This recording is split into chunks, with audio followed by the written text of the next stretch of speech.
হঠাৎ আপনাকে এক ডাক্তার রিপোর্ট দিয়ে বলল আপনি মাত্র 30 দিন বাঁচবেন, আপনার ক্যান্সার হয়েছে, এখন আপনার শেষ স্টেজ যাচ্ছে। এটা শুধু আপনি জানেন, আপনার পরিবার কিংবা বন্ধু বান্ধবরা কেউ জানে না। এখন এই রিপোর্ট পাওয়ার পরে আপনি বাসায় গেলেন।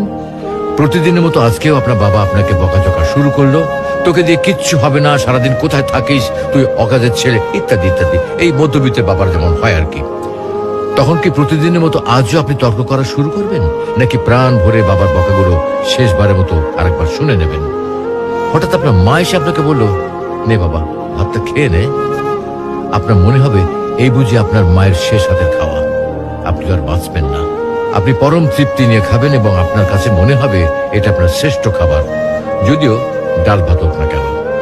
আপনি বের হলেন, পুরনো এক বন্ধুর সাথে দেখা, আপনি যাকে মোটেও সহ্য করতে পারেন না, সব সময় তার সাথে কথা কাটাকাটি হয়, আজকেও সে আপনাকে কিছু কথা শুনিয়েও দিল।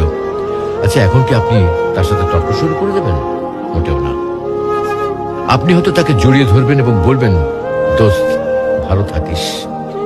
আচ্ছা জানেন, আমরা এখন মৃত্যুর কথা ভাবতেই চাই না, এ থেকে আমরা পালিয়ে বেড়াতে চাই।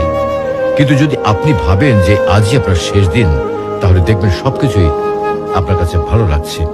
তাই ইগো ছেড়ে দিন, ইনশাল্লাহ আপনার মন ভালো হয়ে যাবে।